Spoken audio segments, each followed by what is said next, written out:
You're all set. Okay, great. Good morning, everybody. Hope everybody had a nice weekend. I'd like to call to order the regular meeting of the Madison Board of Selectmen for September 14th, 2020. And with that, if we could all rise for the Pledge of Allegiance. I pledge allegiance to the flag of the United States of America and to the republic for which it stands, one nation, under God, indivisible, with liberty and justice for all. Great, thank you very much. And I think the next item on the agenda is the approval of the minutes for August 24th, 2020 and September 2nd, special meeting 2020, correct? May I have a motion to approve? So moved. Okay. And any comments or changes to either of those? No? So, Okay, all in favor? Aye. Aye. Okay, Erin? Aye. Okay, great. I just wasn't sure. Yeah, All right. Yeah. Yeah, okay, great. All right, so moving on real quickly, I'll just do a quick, my first select women's update. We had a great, I think, opening for the schools that start on September 3rd. And everybody's adjusting to the different schedules now with the cohort A and cohort B. So everybody beware, there are buses on the road, drive carefully. We've also started our before and after school program is in place.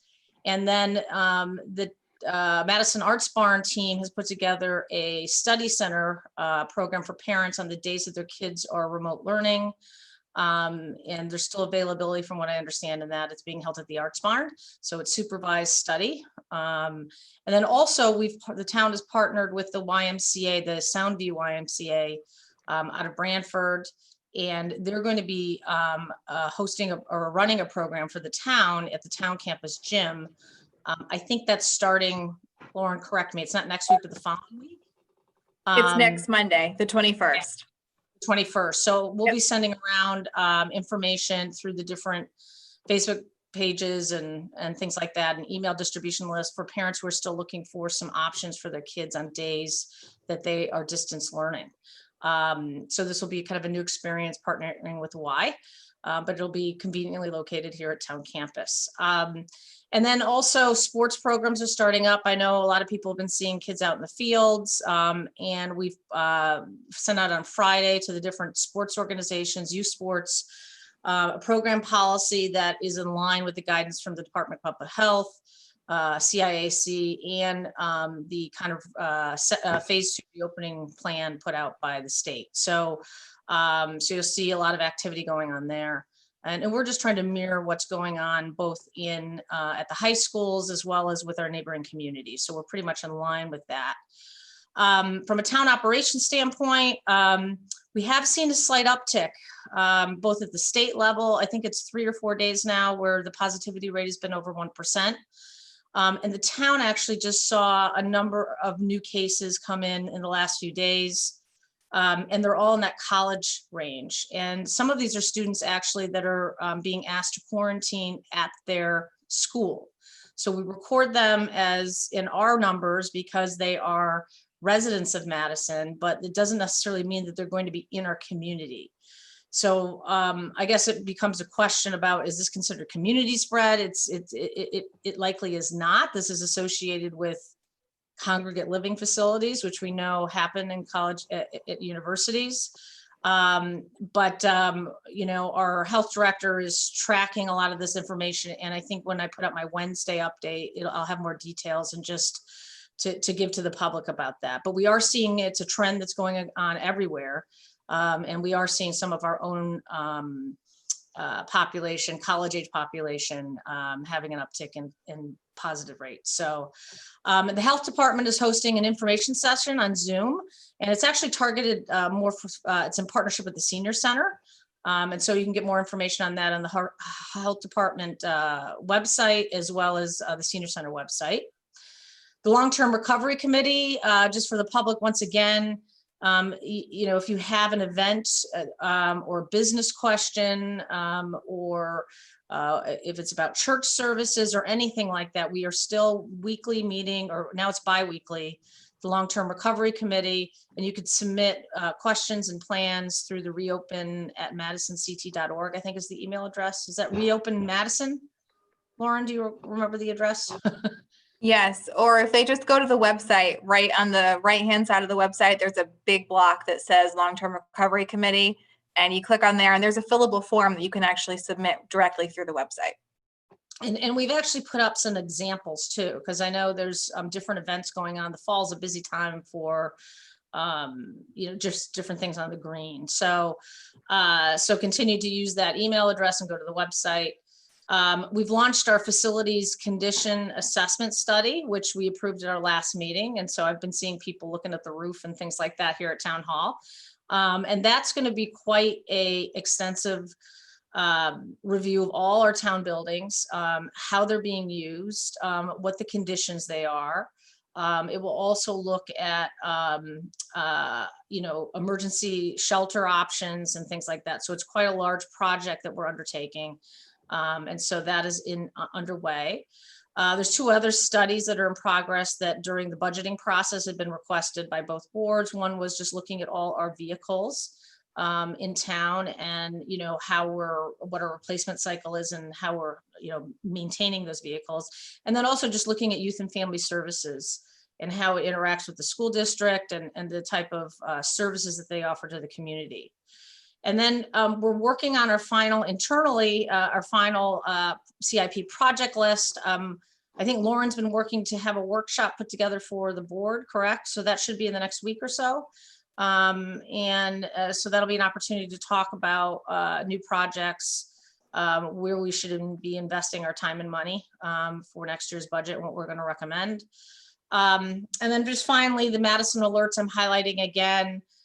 This is going to be our new communication system. Some of you might have actually signed up for this, and I do want to let the public know that I think initially when they tried to sign up, you had to provide a lot of like your address and your phone number, and we've removed that requirement. So the only thing you have to use is your email address. We do recommend providing your address and your phone number because, especially your address, because the idea is it gives an opportunity to send out relevant information to a specific geography in town, a specific neighborhood. So we encourage people to include as much information as possible, but understand if they don't want to share that, all you need is your email. And once again, you just go to the madisonct.org, click on the subscribe button, and then you choose sign up for alerts, and that'll put you into the new system. Some of you may have gotten an alert on Saturday, I think it was, where we sent out a health department alert about swimming in the Sound. And I know personally, it worked great, the text and the email, but I got a call that just had noise on it. So we're looking into that. So that was the first time I think we actually used a new system launch. So we're ironing out some kinks still.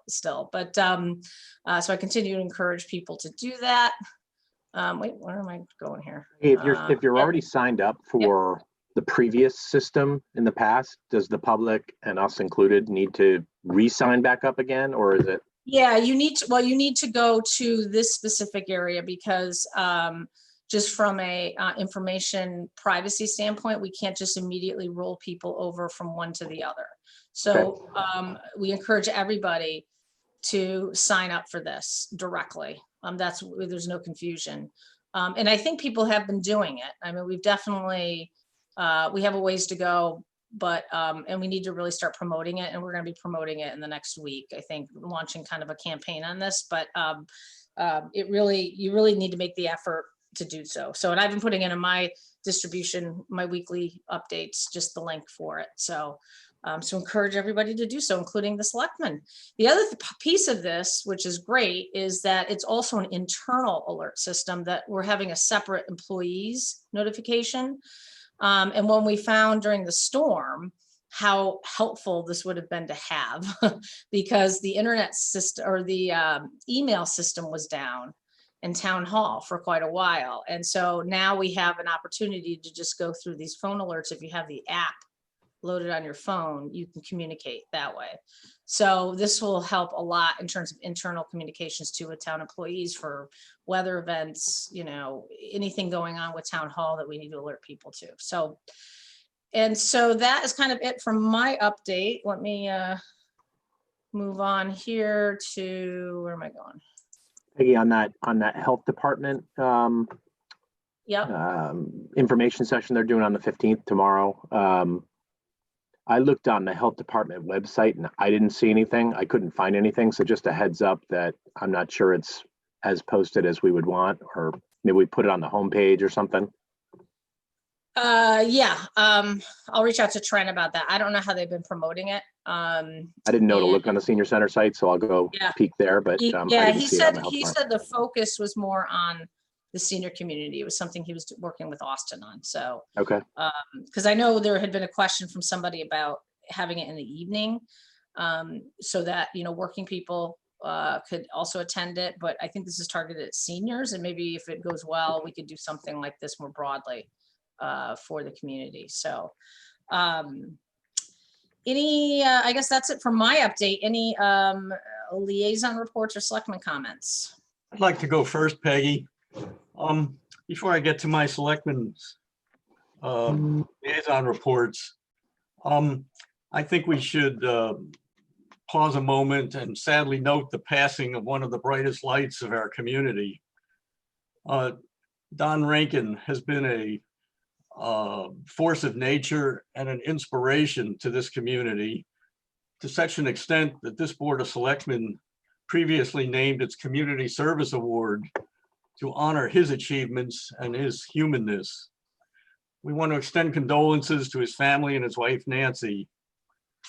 Don Rankin was a man for all seasons. He was a surgeon, a Vietnam War veteran, a naturalist, an environmentalist, a humanitarian, an educator, a friend to many of us, and a family man.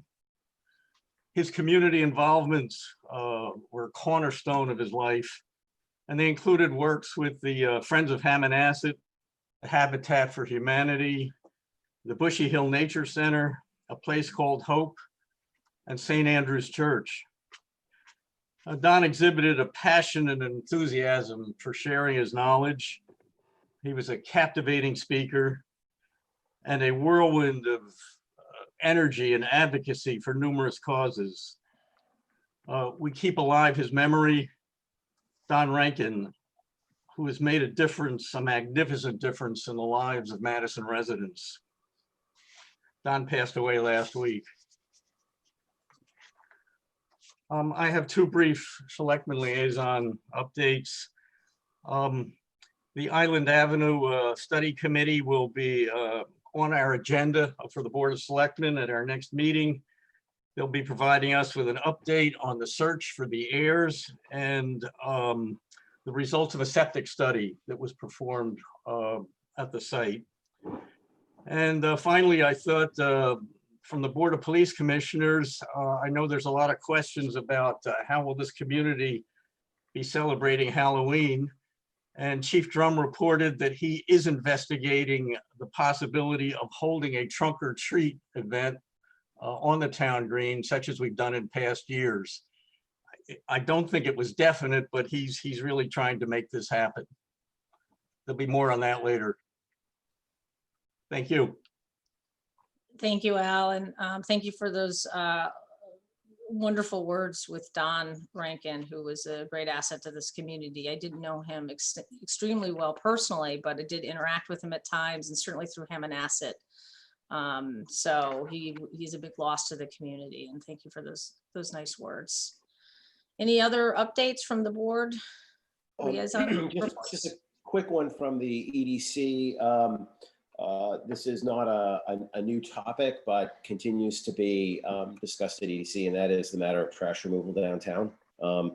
The change in the way businesses are functioning, especially our restaurants downtown, has created a surge in trash and put a strain on our capacity to contain it. I know that we're looking at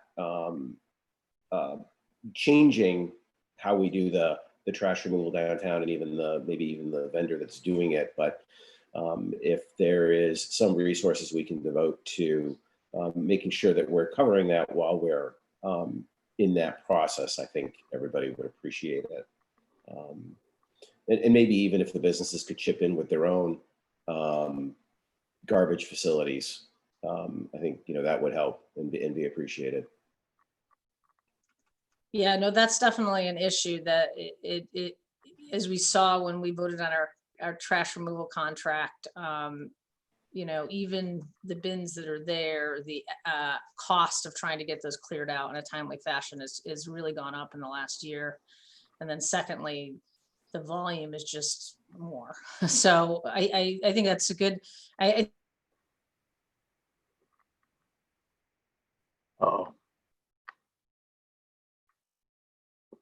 Did we lose Peggy? That they are looking towards some sort of program where they can do a holiday, not necessarily an event, but a holiday brightening downtown, and I guess in any commercial district. And they're still thinking through what that might look like, and within the EDC discussing different ideas. And the expectation is they would use some of their annual funds towards a holiday event. okay. So stay tuned. Is that in conjunction, Bruce, with the chamber, or is that in conjunction with the town, or how does that play out? Do we know? So at this point, it's only being discussed within the EDC, but I expect that the EDC will reach out to the business community and the chamber and look at you know, getting their buy-in and then ultimately their participation, both with their business and some sort of economic participation as well. Okay, great. Any other liaison reports? Yep, Scott. So I have an update from the Board of Education, who met last week. So the Madison Board of Education is in the final stage of selecting our new superintendent for Madison Public Schools. A candidate of choice has been identified from a pool of 37 candidates. Input was gathered from community stakeholders and town leadership surveys, interviews and focus groups, which helped the selection committee through this process. So we're pretty excited about that, and more information to come forthcoming. The Board of Ed expects the formal appointment to actually happen in early October, it looks like. From a solar project standpoint, we all know that the RFP has gone out. Galen Cawley from the Board of Ed will be the point of contact for the Board of Ed for the solar project. And then obviously, many of you out there, Peggy included, with children in the Madison Public Schools, participated in their first week of school in the hybrid in-person / distance model. Teachers, admin, and staff are working really hard to create the best learning experience for all the students.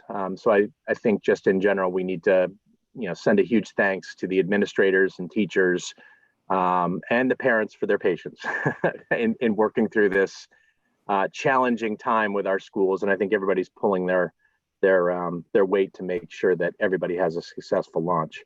And then the district goal is to have students all in early October, as outlined in the reopening plan. They are cautiously optimistic that this can happen by early October, but we shall see. So, end of report. All right, thank you. Erin, do you have any updates or comments? No, I don't. Thank you. Okay, all right, great. Okay, well, thank you very much. So I guess moving on to citizens' comments. Yeah, Lauren, do we have anybody? Yeah, there's a couple. We'll move Gus over first. Gus, go ahead and Good unmute morning. yourself. How you doing? Just a comment on Peggy's comments about the facility study and the vehicle study, and also about the youth and family services operations study. I'm familiar with that type of thing. I worked for a major corporation for 34 years. And we did this type of thing as part of our ongoing policy.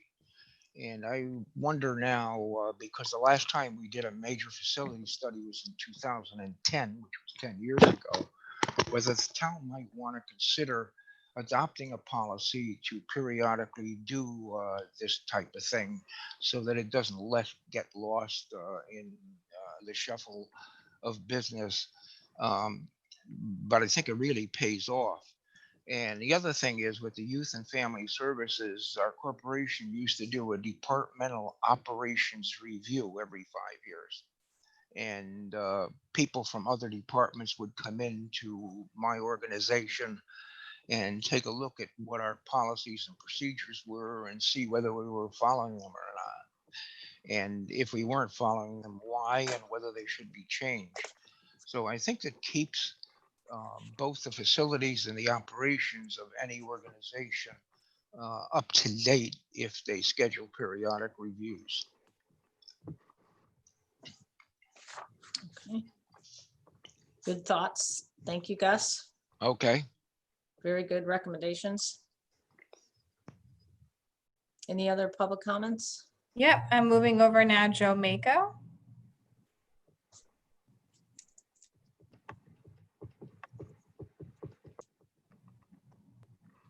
You'll have to unmute yourself so you can speak. Yes, can you hear me now? Yep. Yep. Yes, I listened to the last meeting and specifically the ad hoc committee's report. And I was quite happy to see so many volunteers as in my other boards and commissions in this town working. And I've lived in Madison for 45 years. And one of the reasons I love Madison is the form of government we have. I think the present form of government is the closest to the people. And I think in the past, we've visited these issues at many Charter Revision Commission meetings, and that I think we should move on to that as well. And I was a little upset with the first selectman's comments that I guess we can't give them their marching orders. So my question comes up, what was this ad hoc committee supposed to do? Get ahead of the Charter Revision Committee, which I think is a very good process and it's worked in the past. The town manager form of government's been turned down in the past by the people of Madison. So I just would like the first select person to tell me why she had that comment. Thank you. Well, I think it's an agenda item later, so I'll be speaking to kind of the discussion that we had. So I'll certainly comment when it's an appropriate item on the agenda. Any other? It's also worth just reminding everybody that this is a moment for us to receive comments from the public. We appreciate the questions, and certainly those can be things for follow-up, but this is not the forum for us to engage in a back and forth. So we appreciate everybody's questions, but we're not at a point in the meeting where we're having a hearing style back and forth discussion. Yeah, and I think it's tough sometimes because obviously we'd love to have more of an open dialogue on some of these issues, but we've got a very lengthy agenda today. So any other public comments, Lauren? No one else has their hand raised. No? There's Okay. a question in the chat from Allie Rourke. I don't know if she was trying to speak or not. Should we just read it? I can read it. How is the Powder House building paid for? And if it is the chamber subsidized by Madison, should it have to be from political conflicts of interest? And I know Ally had also submitted an email question, which I had intended to respond to on Friday. So many apologies, Ally, but I will be responding to your email request today. So, and that should give you some clarity on your question. Okay. All right, so moving on. Next item on the agenda is number 6, discuss and take action on proclaiming September 11th to September 18th, 2020 as a time of remembrance, a commitment to volunteerism and community pride in the town of Madison. Can I have a motion? So moved with enthusiasm. Second. All right, great. So discussion is, we had I think a very moving ceremony on Friday. And many thanks once again to Pam McKinnon and the Exchange Club and all the volunteers. The volunteer fire departments were there, and Noreen Kokoruda, as well as Senator Cohen spoke. It was a very nice event that we've been doing annually, I think, since the first anniversary, if I recall. It was a very nice ceremony. And I think this is just a tradition that was started where we encourage people to engage in volunteerism in a way to reflect on the legacy of September 11th to our community. So does that make sense? Yeah, would you like me to read the proclamation? Yeah, why don't you go ahead? Whereas the townspeople of Madison were so affected by the events of September 11, 2001, that they were moved to design a public ceremony of remembrance, one that has since been held on an annual basis. And whereas the citizens of Madison will come together on Friday, September 11, 2020, in tribute of those who lost their lives and to the heroes who responded. And whereas the town of Madison will participate in the Days of Caring by encouraging participation in this commemoration and to help make our community stronger by serving as volunteers within the community.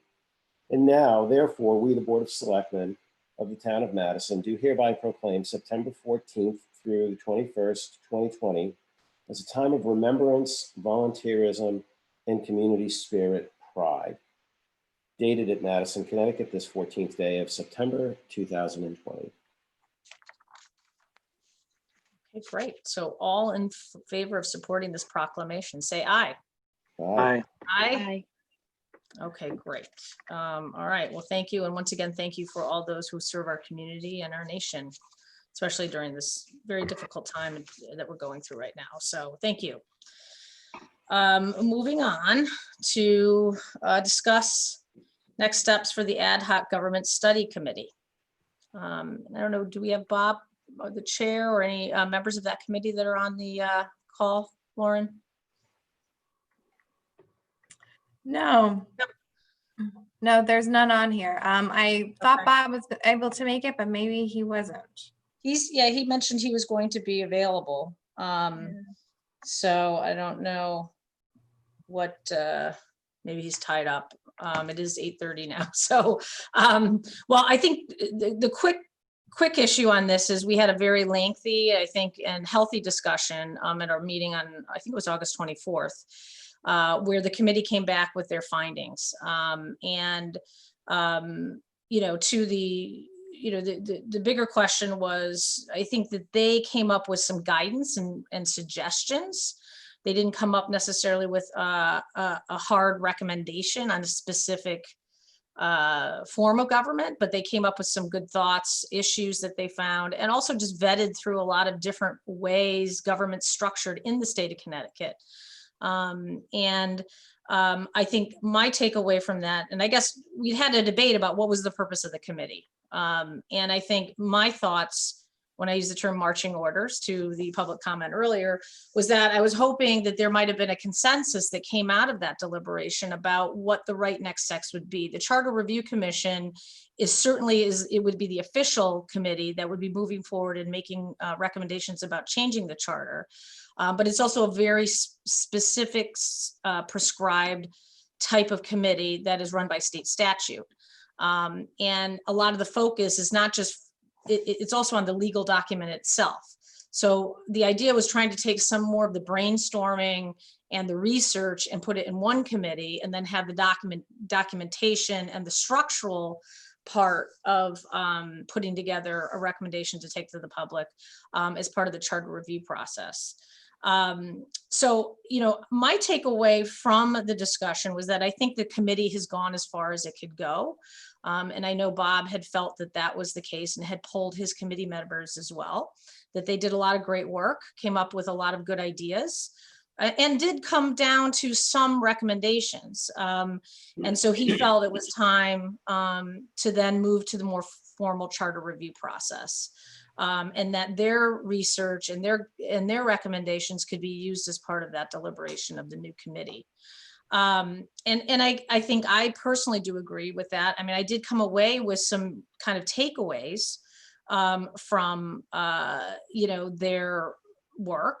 One was that the town meeting form of government was still something they felt was applicable to the town of Madison. There seemed to be support within their committee to stay with the town meeting form of government. And that secondly, there were some issues with continuity and management of the town. And there's different ways you can address that. And then we had a big debate about, is that town manager? Do we, go to the town manager form?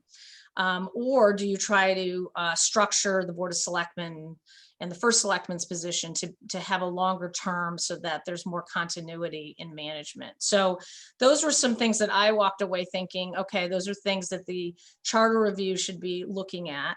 And there were a couple other things that kind of came out of that, perhaps that as a community, we might want to look at an ethics commission. And the thought was that something the Charter Review Commission could look at. I know this has been a topic since the beginning of this year where it was talked about. And then secondly, a health council, which I think the town of Madison did have at one point, and then it was disbanded. And given that we've gone through a pandemic now, I think perhaps, it's worth revisiting having a health council formed. And, we can have that kind of discussion and, in another meeting about the benefits of that and the ethics commission. But so those were kind of my thoughts. And I also just want to say once again, thank you for all the work. I know it was a long discussion and there was a lot of debate within the committee, but that's what this is, right? It's citizens debating big issues. And trying to come up with good ideas so that we can move forward and better our government and increase participation. So I want to thank them very much for all their work, and it's going to be very helpful as we move forward to the charter review process. So that's my kind of long-winded overview. So I open it up to the board discussion. So I have a couple of thoughts. I agree with you, Peggy. I think we need to begin the process of moving a charter review commission forward.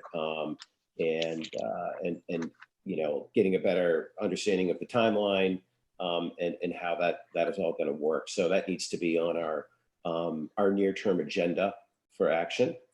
I also think that there were a couple of interesting points and not necessarily new points to us that were brought up in the findings that we can take up as a board independent of a charter review commission. And so the eternal conversation is the communication.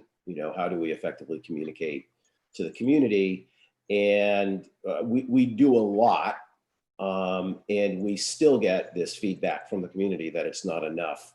So I propose the problem without a solution, but it's one that comes up perennially and one we should probably devote some thought resources to addressing. Whether it's some public forums where we just solicit more input from the community on how better to communicate. Maybe it's part of a communications package. Here are all of the ways that we do communicate with you. Here are all of the communication mechanisms available, including the new one that you've just launched. So I think there is that.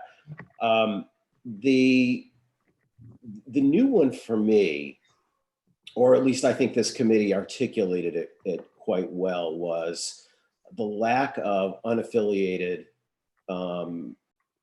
participation in town government. Now, I think both town committees have a history of putting forward unaffiliated or use for appointed commissions.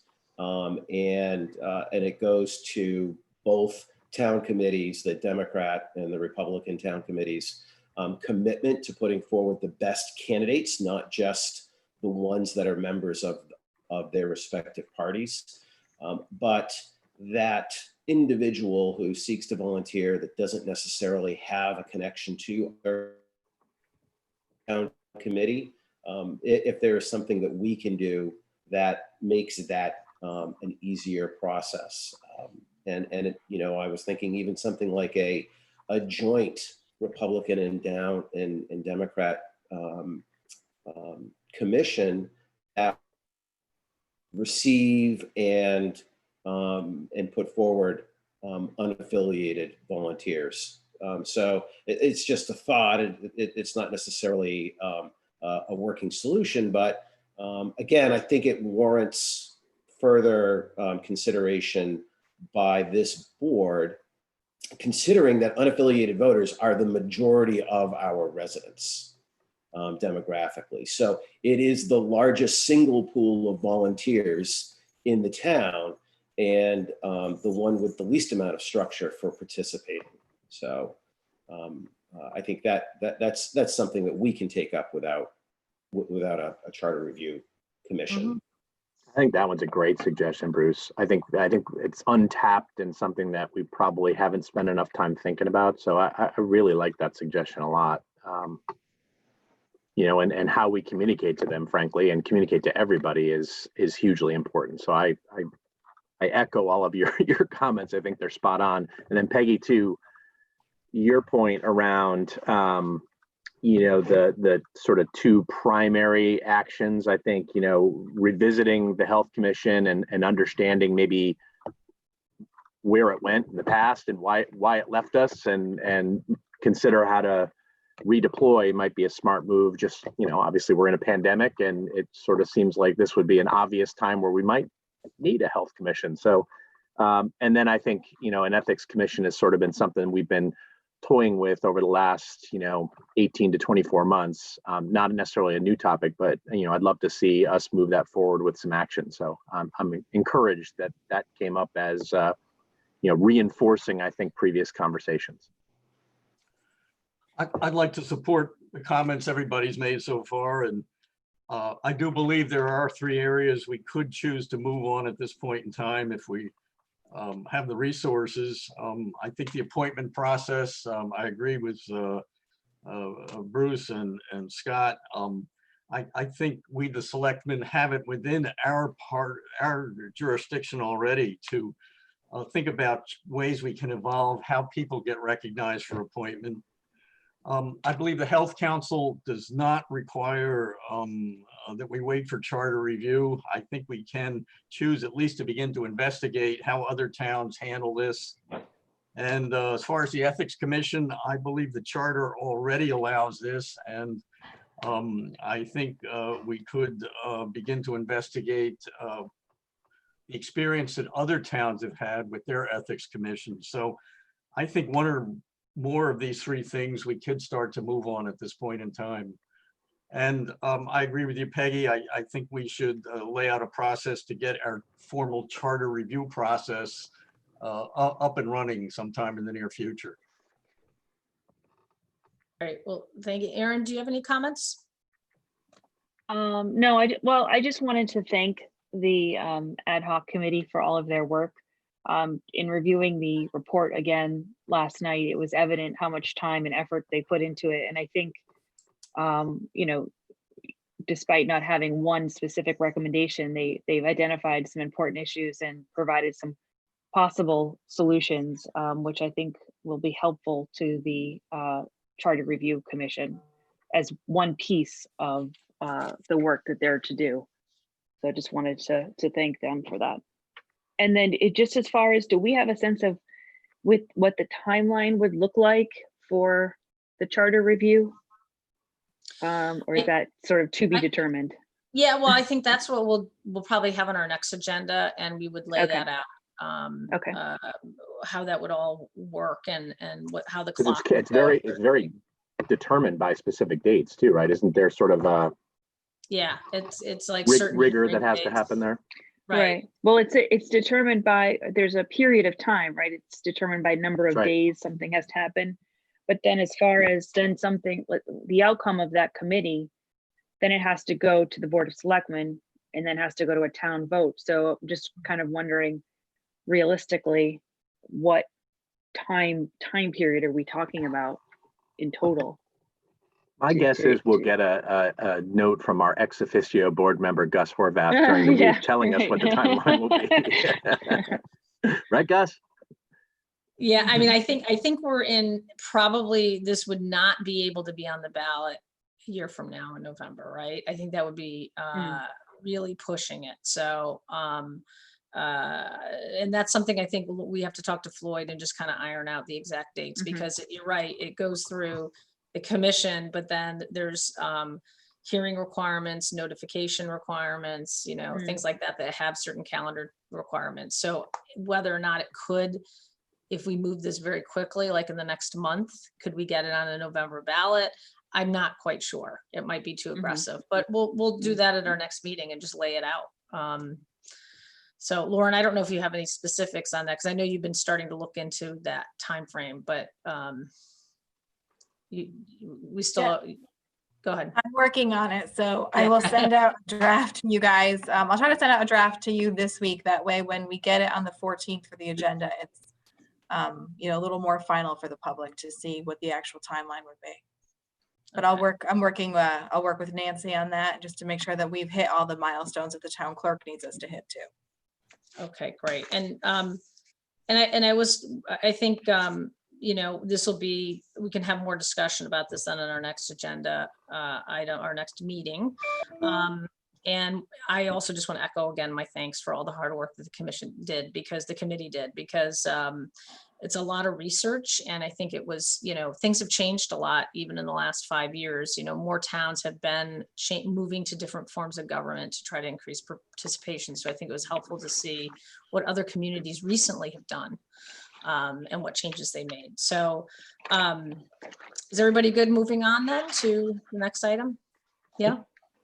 Okay, great. And once again, to the, you know, Government Study Committee, many thanks for all your hard work. So next item is an update from the Coastal Resiliency Commission on the proposed updated floodplain ordinance, which I know has been in the works for quite a while. So Lauren, who do we have? We have Dave Anderson, and do we have anybody from? Yeah, we do. We have, so Lauren, if you could move over Hank McGuire, Walter Welsh, Woody Weiss, and Graham Curtis, if he's on as well. I think Graham's the only one I don't see. He may not have joined us.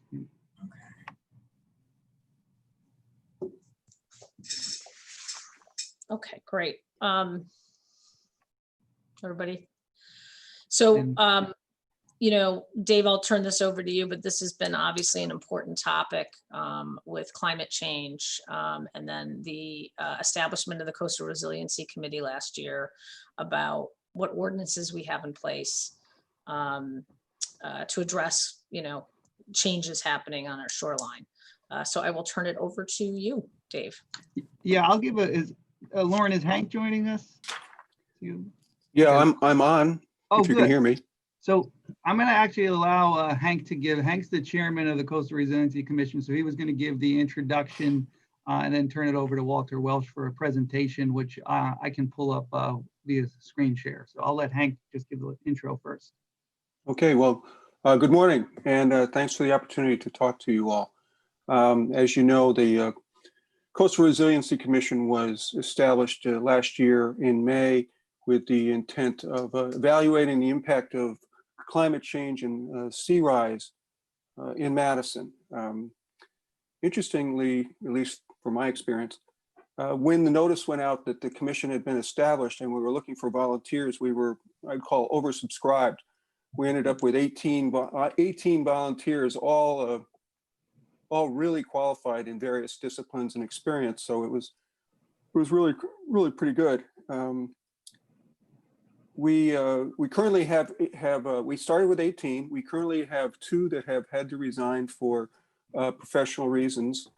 One's moving out of town to a different job, and also we're down to 16. We have an executive board that oversees the commission, and then we divided the commission into 3 disciplines or 3 organizational units based on people's interests, background, and skill sets, which were all very impressive. So we've got a policy group, a technical group, and a communications group, and you'll see a piece of representatives from each one of those groups today. We are bringing you the floodplain ordinance document, or the DFPO as we call it. It's been in the works for a while. It was initiated, the revision of it, or the update of it, was initiated by Woody Weiss a little while ago, and he's obviously an important member on the commission, and we got involved with that as a total commission, and are bringing it forward after a series of meetings to update it and to get it to a place where it's in a good place for the town right now. It's basically modeled and it aligns with the DEEP model, the Connecticut model, basically. There are a couple of, so a lot of the elements that are involved are mandated or directed by the state.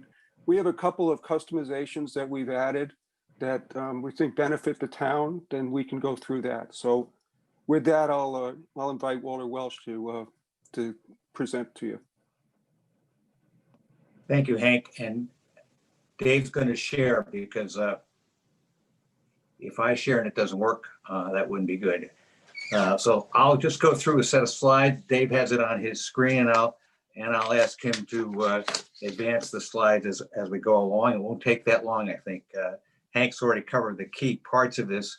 This Coastal Resiliency Commission, as you know, was established by the Board of Selectmen, and state law required the establishment of this commission, really looking at responses to sea level rise, climate change, flood risk, and other things. This commission really isn't looking at climate change. There are plenty of, there are a number of organizations working in the town and statewide on the issues of climate change, but this is really looking at resiliency in response to the sea level rise and flood risk. And it's a concern, not just for sort of the coast area. In fact, we have to, in Madison, we're so used to saying shoreline, but it is coastal, and it's also a concern for rising waters throughout the town. David, if you could just go to the next slide. This is probably the folks on the Board of Selectmen understand all this. They set this commission up. We have some folks working on communications just to help us remind us what the Coastal Resiliency Commission is supposed to be working on. It's adaptation to changes in sea level, or just storm surges, or just flooding issues. So if you look at this little slide, it has adaptation. It's the way we remember what we're looking at. We're looking at, can you protect, can you accommodate, or do you retreat? All of these could be taken care of through, it might be Board of Selectmen ordinance, it might be regulation zoning, it might be property owners being educated on what they can do themselves. Doesn't necessarily have to be regulation. So just to keep that, we try to keep that for ourselves, those broad themes in our minds. It's adapt by protecting, accommodating, or retreating. And retreating might be at areas where you protect wetlands, things of that nature. But let's go to the next slide for a second. So this is just the same schematic sort of, but just to spread out a little bit. We have, as Hank said, policy groups, technical groups, and a communications group. And you can see in the middle, the accommodation, really, this is raising the level of buildings to accommodate rising seas. So this is a simple graphic. It just tells us what we're really looking for. I can go to one next slide, and we'll start to look at this. This floodplain ordinance issue is sort of old-fashioned accommodation. It's not something new. Towns and the state have had floodplain ordinances for a long time. The Madison most recent ordinance was adopted in 2010 and amended in 2013. Go to the next slide if you could.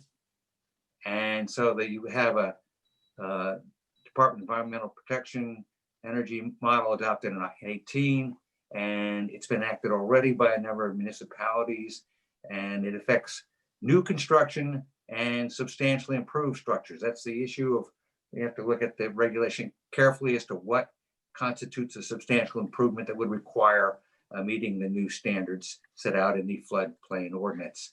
Again, this is affecting land on the coast, shoreline, and sort of inland floodplains as well. Dave, one more slide. This is just an example. Woody gave me just a screenshot. There are coastal zones and different ones all over throughout the town. They go north along the rivers as well, not just along the coast. And we have real expertise in Woody and others on these various zones, but this is really how the floodplain ordinance operates. There are different levels of elevation depending on the zone. If you could go to the next slide for me. So if you look at the current deep model, requires the lowest floor to be elevated above to the base flood elevation. We love acronyms in every business, BFE, and it's determined by FEMA, the Federal Emergency Management Organization, and they determine that level. They look back, it's the 100-year flood approacher that we talk about, and coastal zones, what is that level? I asked folks to just give me an idea. It could be 12 feet, 19 feet. For most zones, it's 13 feet or 14 feet. So this is different levels in different zones determined by FEMA for the base flood elevation. Next slide, please. And so that you have the model that was adopted by DEEP in October, and then the end of during 82 as well, there was a new part of a Public Act 1882 that required 8 agencies to consider, to publish sea level rise scenarios and consider those. And DEEP published guidance mandating that municipalities consider sea level rise of 20 inches by 2050. Joe McDougall from town has worked on these issues. He's works with the Connecticut Institute for Resilience and Climate Change. It's the amazing thing about when we look at this, there are so many immediate problems that need immediate solutions in the pandemic. These are longer term problems, but they do need action sort of today or soon. And that's why we're working on this, but it's hard for the CRC or other groups to focus on these longer term things when there's so many immediate problems. So next slide, please.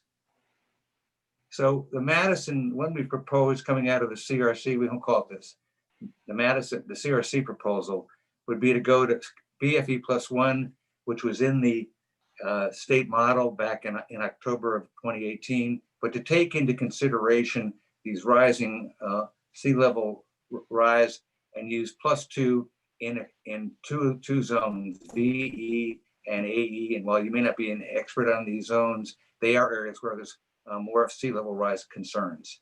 So that's the difference between what's in the Madison proposal and what's in the DEEP model. And if you have a question while I'm going through this somewhat quickly, just please yell out or just ask a question. I'm glad to slow down, and either I'll answer it or one of our experts will jump in. So if there's any questions at this point, if not, we can just go to the next slide.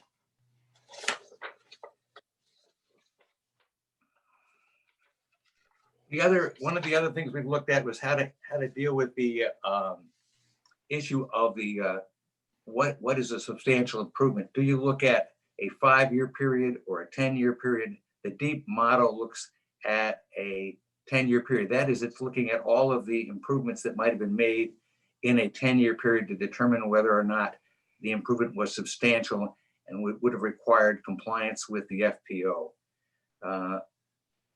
The current what we're proposing with and most towns have adopted is a 5-year rule. It seems to work well.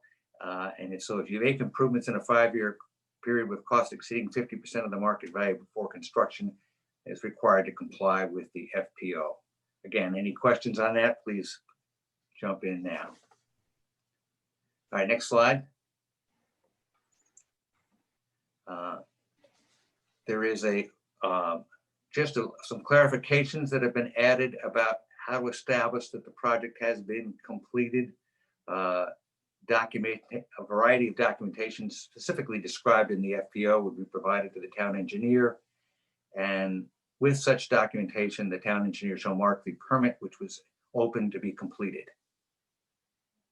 David, I think we can go to the next slide. And for variances, and this is probably one you should focus on because it relates to the CRC. As you know, we have a flood and erosion control board in the town. The variances have not been requested of that board from the existing ordinance that we have in town. There really aren't many members, or maybe only one member on that board at this point. Given the expertise that's in this CRC. The CRC is recommending that the executive committee be appointed by the board to hear and decide appeals and requests for variances of the ordinance. There would be the need to have that in some place, and we think that makes sense, but we certainly can answer questions about that point as well. I think that those are the slides. The last one's just the picture of some of the coastal zones.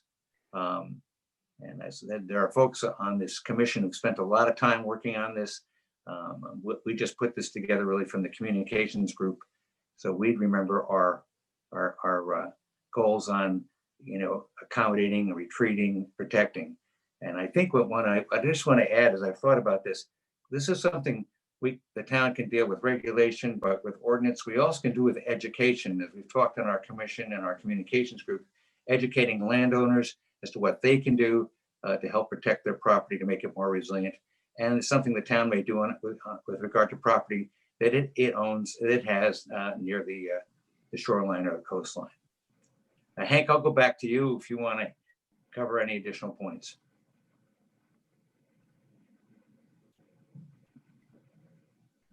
Yeah, thank you, Walter. I had to get off mute there for a second. It took me a minute. I don't have anything else other than I would ask Woody if he had a couple of thoughts that he wanted to share.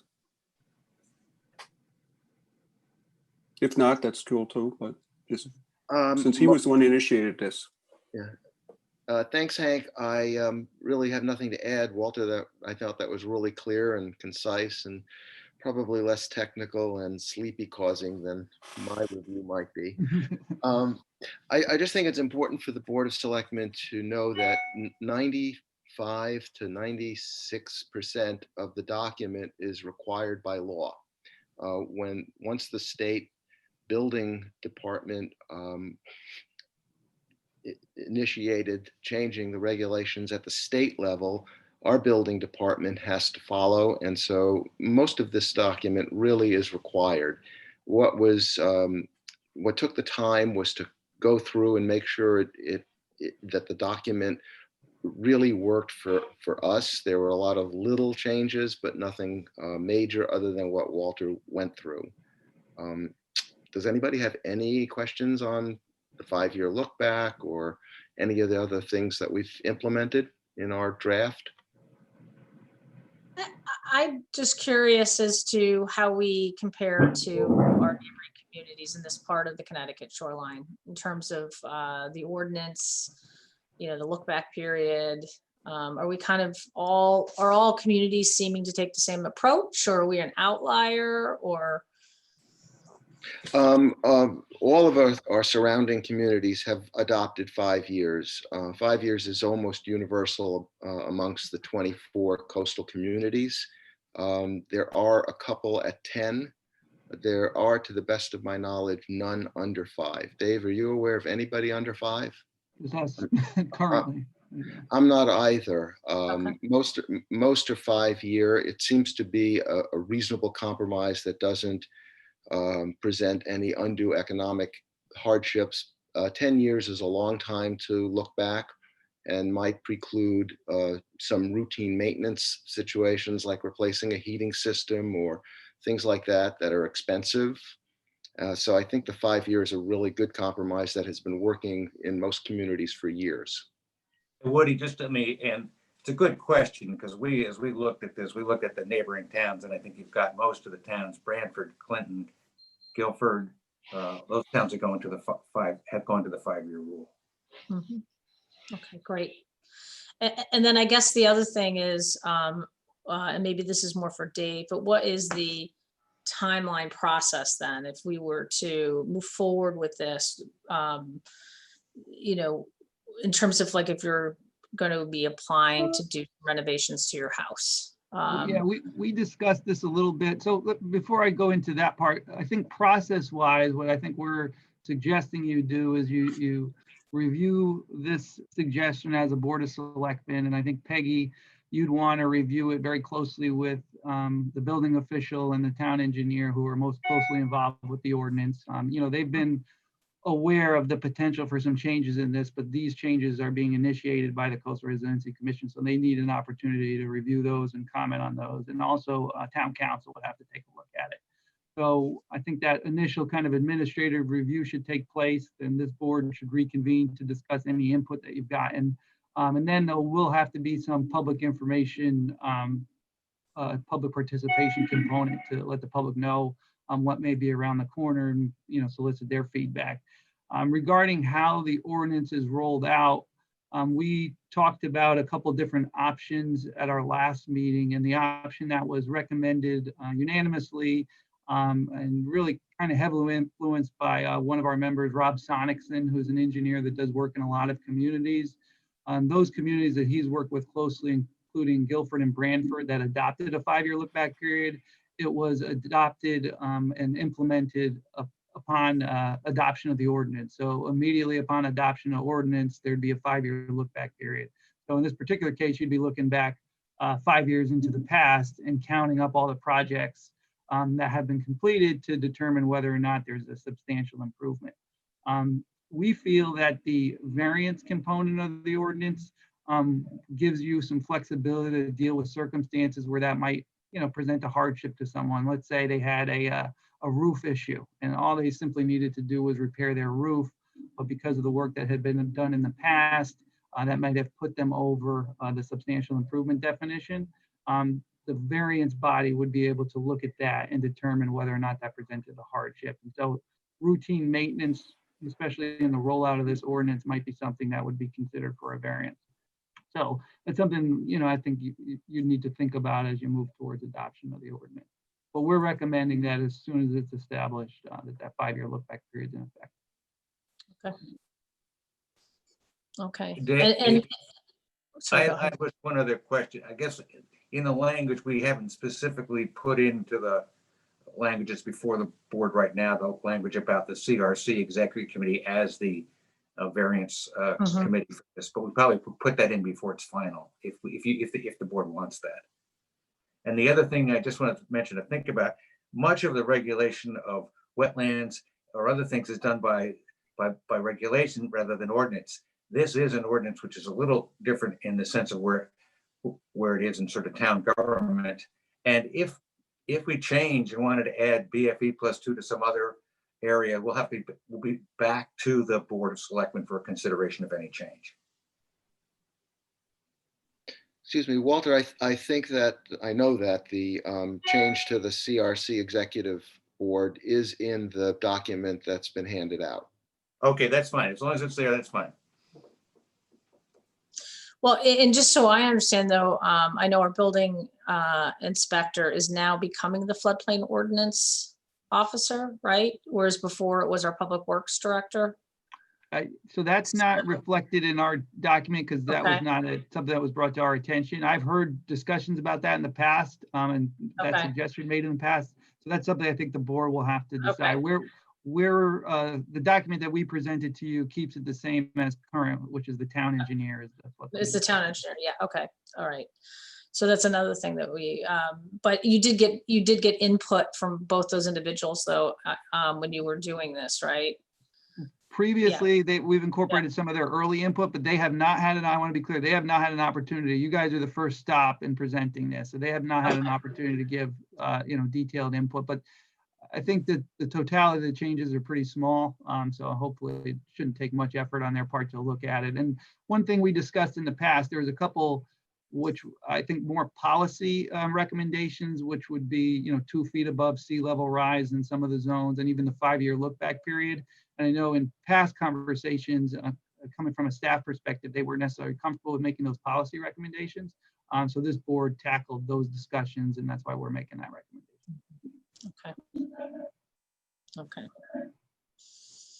Okay.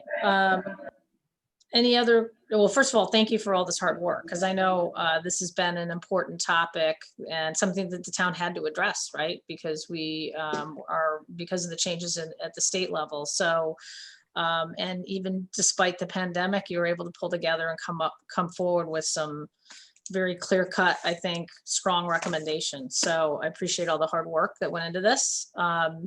Does anybody else from the Board of Selectmen questions or? I think we should just ask Dave to remind us, what are the next steps that the Board of Selectmen need to take? What's the process going forward? I think I tried to outline a little bit earlier, but I would suggest that, Peggy circulate the document to the folks I mentioned earlier, town engineer and the building official for their input, maybe have some internal staff meetings. After that, circulate it to town council, and then I'd bring it back to this board for discussion.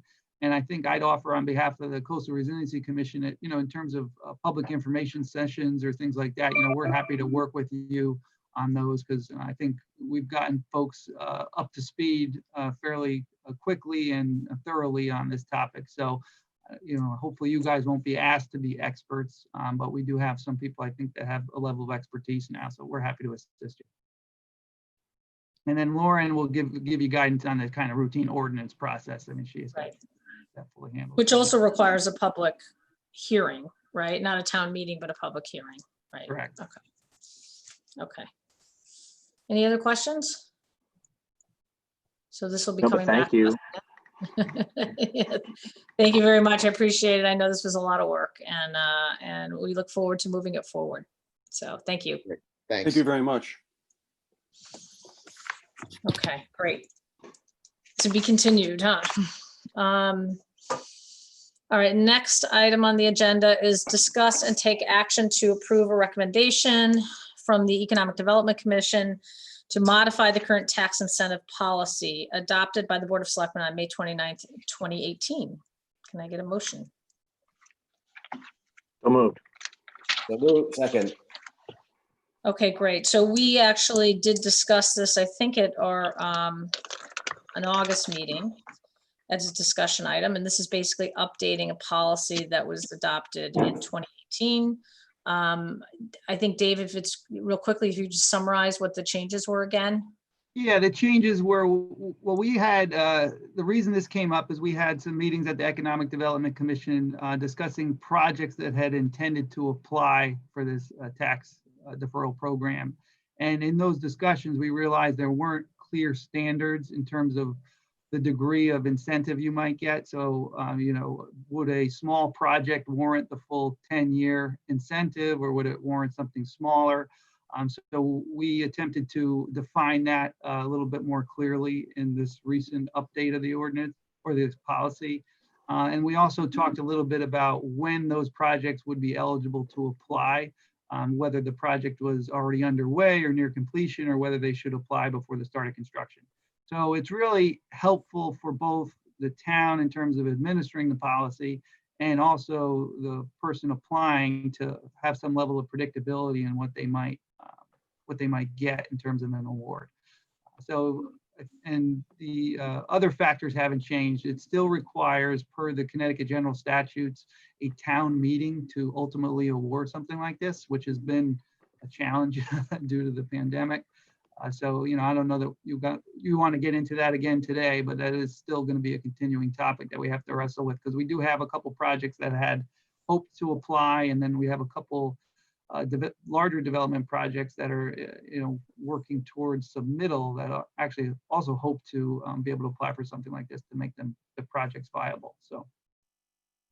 Okay, and obviously the board, in order to go to the town meeting, the Board of Selectmen would still be approving essentially an applicant, right? Yeah, And then both the Board of town Finance and the Board of process. Selectmen have a role in this. And Right. so, yeah, you'd ultimately Right. have to vote to Right. approve it and then forward it to town meeting. Right, Is it so it's- linear, Dave, in terms of having to go to the Board of Selectmen first and then the Board of Finance, or does it not matter? Or I think the way it's written actually goes to Board of Finance first and then the Board of Selectmen. And if this is a new process for us, so I think we're going to work through to see how that dynamic balances out. But I think that's the way it's laid out currently: Board of Finance, then Board of Selectmen.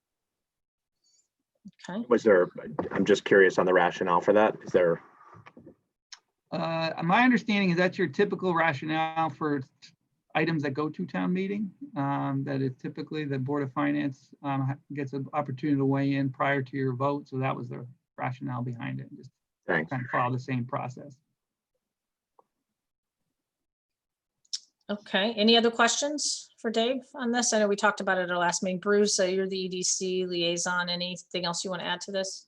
No, I think, you know, it's an important signal to the business community that we're thinking about this and that we are actively looking for ways to welcome new business and expanding businesses in Madison. Mhm. Okay, great. And once again, this was something that had already been approved. It's just making modifications to the process to get access to the tax incentive program. So Was the EDC, Dave, were they all unanimous in this Yes. recommendation? Yeah, it was. We worked through it over the course of several meetings, and that's with Awesome. the current board in place, so all the Yeah, new thanks. members as well. That's helpful. okay, great. I guess then are we okay voting? Okay, all in favor of approving a recommendation from the Economic Development Commission to modify the current tax incentive policy adopted by the Board of Selectmen on May 29th, 2018, say aye. Aye. Aye. Okay, great. All right. Thank you very much. And thank you, EDC, for your hard work. Okay, next item is an update on the November 2020 election from the town clerk. So we have Nancy Martucci joining us. And I think the thought was, you know, obviously this has been a big hot topic in terms of absentee ballot voting and, you know, how we're preparing for that and what the process is.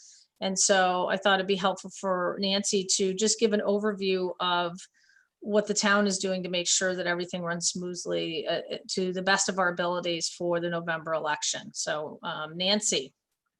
Hi, I think I'm on. Yep, you're on. We hear you. Thanks for having me. So there's a number of things, obviously, lots of different parts to this.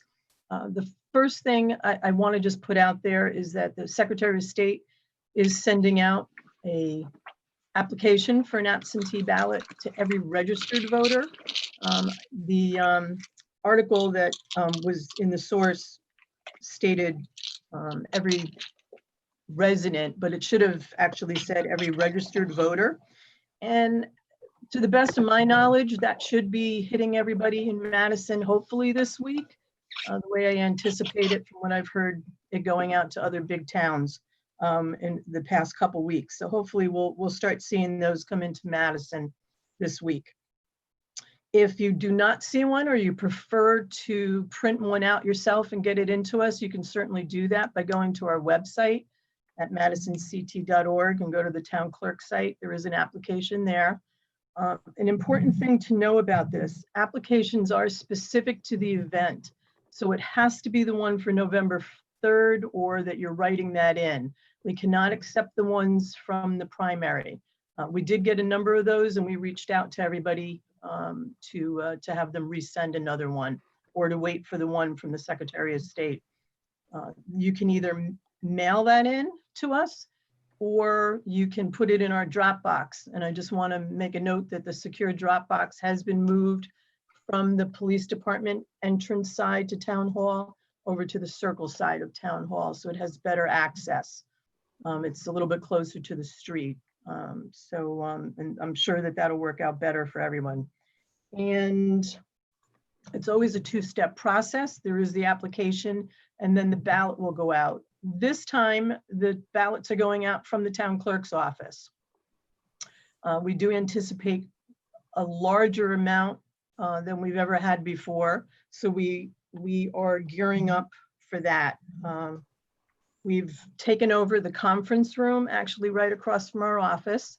IT has helped out and supplied us with 5 extra computers.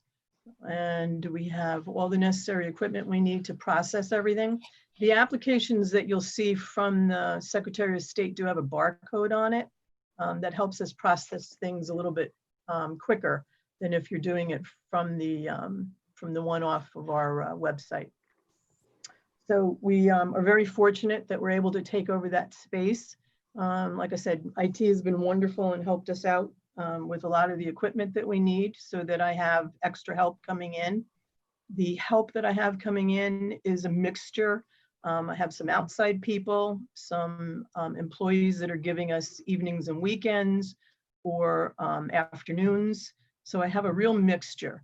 I also have a list of other residents that have offered to help. So thank you to them. If I see that we're running into a problem, I will reach out, but we do have a long list at the moment. So we really probably don't need any more. I based all of the help that we're getting on other larger towns that for the primary did a much larger number of applications and ballots, and kind of went off of what they had for staff and what it took to get out 7,000 when we may be doing 7 to maybe even 10,000.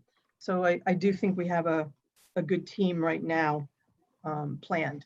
I've taken the approach that this is kind of a mission and we need to be really organized and plan this out and kind of, you know, really think what's the worst that could happen and be prepared for it. So, well, maybe Nancy, I think it might be helpful for the public just to understand the process of, you know, you get your absentee ballot in the mail. Okay. What are the steps and how you can track, kind of like the, how does a bill become a law kind of thing. I always think about, so, like, what's that, you know, cycle. You know? What are we doing on our end? So yeah. The resident would fill out an application. They will send it in to us. We are going to have a team of people that will be sitting here entering the information from the application into the CVRS system, which is the state elections and register of voters system. We enter all their information in there so that we know that a ballot needs to be processed. We actually are printing a label and issuing it an envelope with a number on it so that we can track everything. We are inserting the ballot into that packet and preparing it to go out. It's important to know too that we cannot mail these ballots until October 2nd. That's the first day that we can start mailing. Okay. So the ballots will get mailed out. And just to highlight, the primary, it was a little different because the primary, the state was actually mailing out the ballots, but now the town clerk, your local town clerk will handle all the mailing of all ballots. Correct. So during the primary, we as town clerks only entered the information into the system. This time we are entering it and preparing the packet with the ballot to go out to the voter and tracking it. We will be mailing it out. Voter will fill out their ballot, put it in the envelopes, get it back to us again. They can do it by mail or put it in the drop box. And when we get it back, now we have to go back into the system and enter that it has been received. We then check everything against the report to make sure that everything is accurate. We have to alphabetize everything by street and prepare it in a format to hand over to the registrar of voters the day before or the day of election day. Right, so your ballot is not going to be recorded, or, you know, they're not going to open up and record your vote until election day, correct? Correct. So the register of voters will then have a team of people to open up the ballots, sort them, and actually put them through tabulators. We will be doing that all day on election day and probably you know, into the evening and maybe even into the next day because we anticipate so many. And I know that there had been some discussion about the Secretary of State possibly allowing you to start tabulating those votes prior to election day. Has there been any update on that?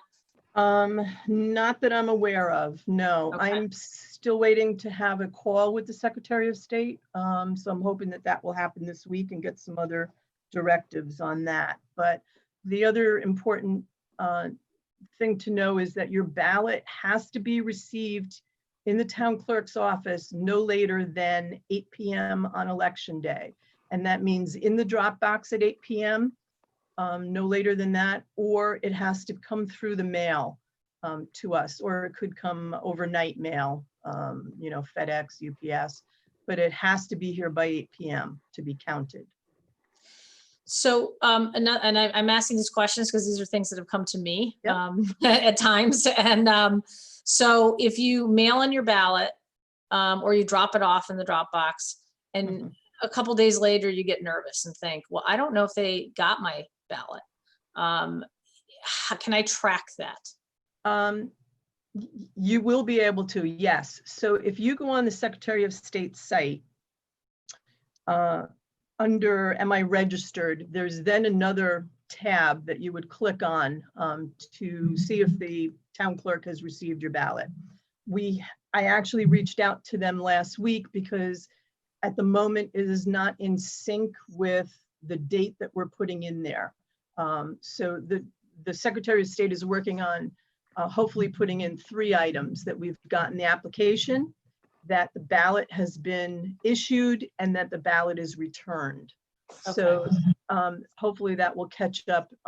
You know, again, ballots don't go out until October 2nd, so they're still working on a number of things to kind of. And I know the other concern people had was, how do I know that my vote was counted? And because of the fact that these aren't even opened up till election day, there's no way to know if your ballot was counted on election day. Right. So everything is counted. So just Yeah. to let you know, if it comes in by absentee ballot, we're tracking everything, and there's a report that we're printing out that everything's in the computer. And basically it's the old-fashioned way. We're counting every single ballot by hand and then referring back to the report to make sure that everything matches. We actually go through the report, and somebody is going through the ballots, and we're reading off names so that there's no issue, and we know that every ballot is on the report that's going to be going to the Register of Voters. And until that matches, we do not turn anything over to the registrars. And what Nancy, what about about the flip side of that point, which is, I know there's concern out there about voter fraud, of people voting more than once. How are we ensuring that that doesn't happen? Okay, so everyone is in the system when an application comes in. So we already know that something is already in there. So if we have 2 applications, we're not going to issue another one. The other thing is, from the time that we turn everything over to the registrars, we're still getting in ballots throughout election day. We're in constant contact with the registrars at the polling locations so that we're telling them who we're receiving ballots from. They can come back to us and say, no, we have this person crossed off that they just came to the polling location. In that case, we would then reject that ballot on our end. So only somebody's only going to vote once, and then we're going to be tracking it in the system. So do you wait to process the application until you've confirmed that the person didn't actually vote in person? Yes, because we're not turning those over, the ones during that period after we've turned over our first batch to them. That's before they're going to the polling location. So they already have a list, and it already has that it's been received as an absentee ballot. Mm-hmm. After that point, and we're advising them of what we're receiving, those are not being opened until a later time during the day, once everything is confirmed and that we know that they have not been to the polling location. But somebody could, in theory, receive a ballot, go through the process and not return it, correct? But then still have the opportunity to go to the poll. Correct. And they're not going to be checked off as voting absentee until we get that ballot back. So you could fill out the application, get the ballot, and choose not to go do that and actually go to the polls. The polling locations will not have any indication that they voted absentee unless we actually got that ballot back in our office. So we really have have a checks and balances, and a lot of it is manual, to be honest. The other thing is dead people voting. So we hear all the time, my dead grandmother got an application for an absentee ballot. Walk us through how the registrars and the town clerk make sure that somebody who has passed away is not voting. Okay. absentee ballot. So there, now to remember, the Secretary of State downloaded the data from the system. It could be 3 or 4 weeks ago, so that could go to the mail house to send out those applications. If anybody has died in that interim period, they would be receiving an application because they're not out of the system yet. However, we will know in our office and be advising the registrars to remove that name from the list. And so at the period where right before the election, when we're printing out the list, that name is no longer going to appear there. So it's possible that somebody could get an application. We know it's you know, it's difficult on the family, and we apologize for that, but there is a little bit of a gap. The other issue is that when somebody passes outside of the state, the family would have to notify us to have them removed, or they'd need to actually notify the Register of Voters to remove that person off of the list. So there is a little bit of a gap, but we can usually track things and follow up on everything. So there's a lot of work that's happening between now and Election Day.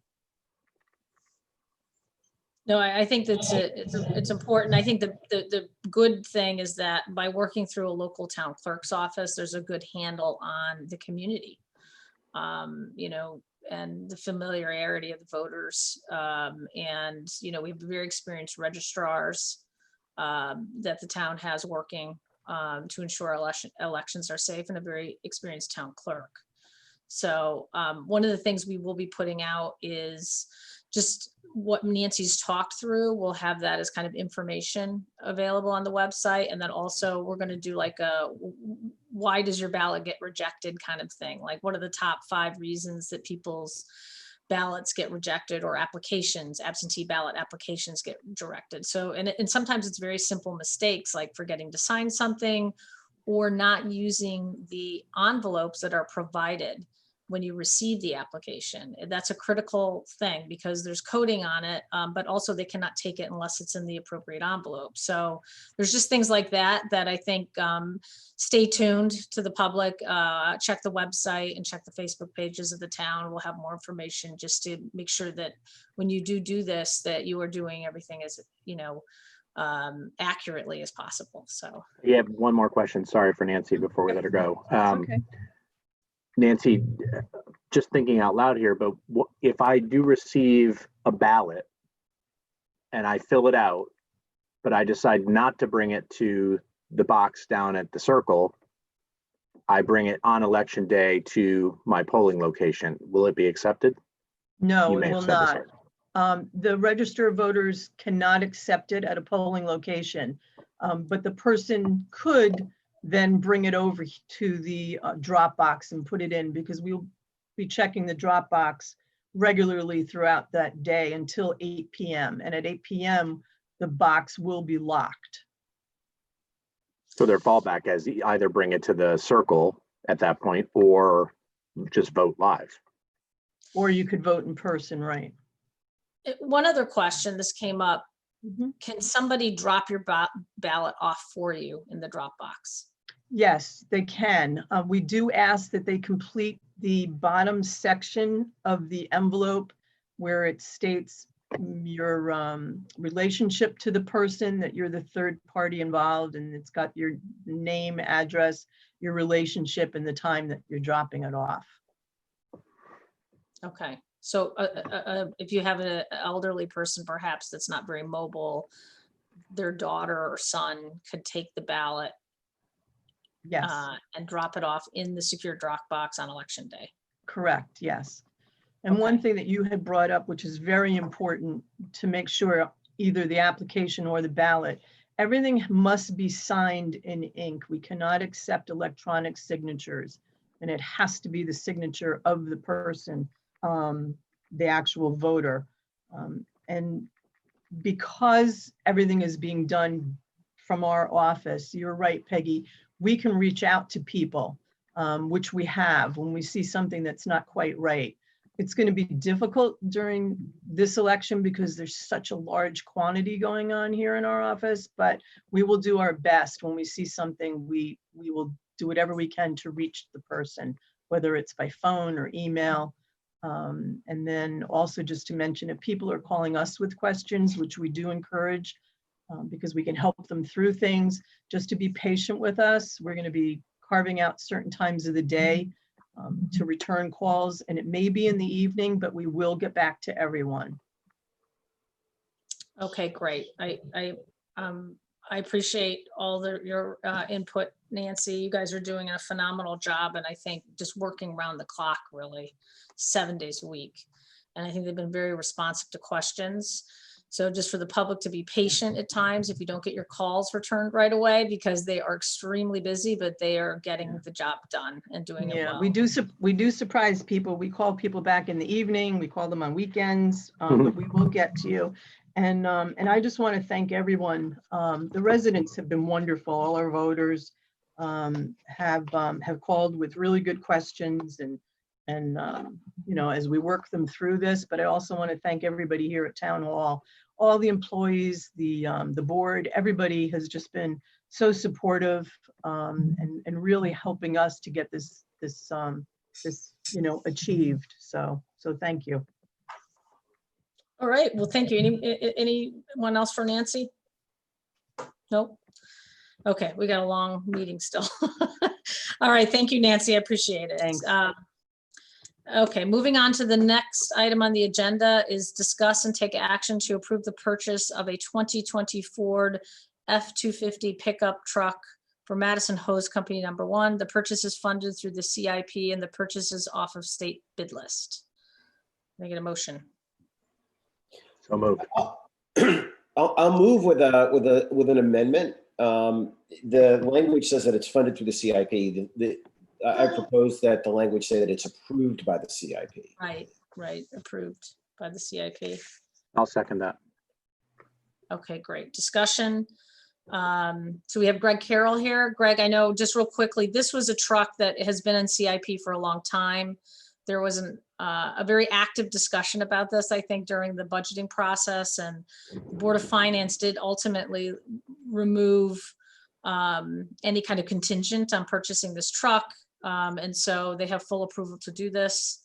And I think one of the things we saw through the last storm is how critical a lot of this equipment is for our first responders. So we'll turn it over to Greg. Can you update us, please? Sure, yeah. So this all started on 2017 with the replacement of it. It's been moved around a couple times. The original quote we had back then was for $86,984. Looking through the package you have now, the itemized list from MHQ. They're out of Massachusetts. They have a shop in Middletown, Connecticut. There's a state bid price for the vehicle. It's a 2020 Ford F-350. It's pretty similar to the truck we have. It's a little shorter. There's nothing extra on the truck unless you want to consider automatic locks, which is what we don't have now. We did some undercoating, which is an added thing for what we have now is a lot of rust underneath from the salt water. The current truck launches our pickup or launches our small boat we have. So over time, obviously, that's deteriorated the underbody of the vehicle, which has caused a tremendous amount of maintenance on that, and actually what is pretty much bringing that vehicle to its end. The other 3 quotes that are in there, it's just for radios. When we did the large radio purchase a few years ago, we did not put new mobile radios in this truck. All we did was a portable radio. We left the old radios in it. So this is getting new mobiles, and it's getting the old or the new portable that was in the current truck, and we're adding one to it. The radio quote, the second one for $950. So that radio is our VHF radio, which lets us talk to the Coast Guard and to Hammonasset State Park. And finally, the plow quote at the end is from a place in Cheshire, Connecticut. That is the same place that Public Works and Facilities use for all their plows. It's their municipal bid price. So that's just the same as what everyone uses for that. Peggy, like you said, this vehicle has been used a ton in the past few months. We did well over 100 calls for the storm. This vehicle probably did 60 to 80 of those calls, and was out all night and for the 3 days after that storm. So the use has shown itself. It's been very valuable to the town, and we look forward to enhancing our capabilities with a newer vehicle for the future. And real quickly, the age of the one that it's replacing and the It's a mileage. 2005. 2005. I don't have the full mileage in front of me right now. But it's a 15-year-old vehicle basically. Yeah. And I think going forward, you know, the fire, they're on a replacement schedule for their all their equipment, but also with our vehicle study, I think part of this will help us reset a lot of our policies, how we look at all vehicles. So this would get folded into, you know, the whole review of all the vehicles going forward with this new truck in place. So we wouldn't expect to see it for another 15 years, right, Greg? Right. Any more Greg, questions? What happens to the old truck? So we that I guess would be up for discussion. In the past, we have sold them or we have traded them in. So it's kind of up to the town at that point of what they would like us to do with them. Have we been given a trade-in value? We have not gotten a full trade-in value just because when we were doing the quotes due to COVID, they were not going to come look at the vehicle. However, their restrictions have loosened now, so we can bring the vehicle to them, or they can come out to us and take a look and give us a price on it. The Kelly Blue Book price of that truck is between like 8 and 12. So we'll see where they go. Not much. No, it's not a ton of money. 8,000 and 12,000 or 800 and 1,200? No, 8,000 and 12,000. Okay. Yeah, so it's reasonable. That's good. Money. I was thinking 800. Yeah, that's what I thought he meant too. I was like, really? So, okay. So I think it's worth pursuing. I mean, I always think it's better to trade in, but you know, I don't know the market for. I know for real fire trucks, you can't do that, right? So, and we've had good, you know, we've had the ability to sell them, but I guess we'll look to your expertise from the fire folks. If you think you can get more for it in the private market, then we could pursue that. But I think it's just as easy to do a trade-in. It would be my thoughts. Yeah, I'll try to get a price on that this week and update all of you with what that comes back at. Yeah. Okay, great.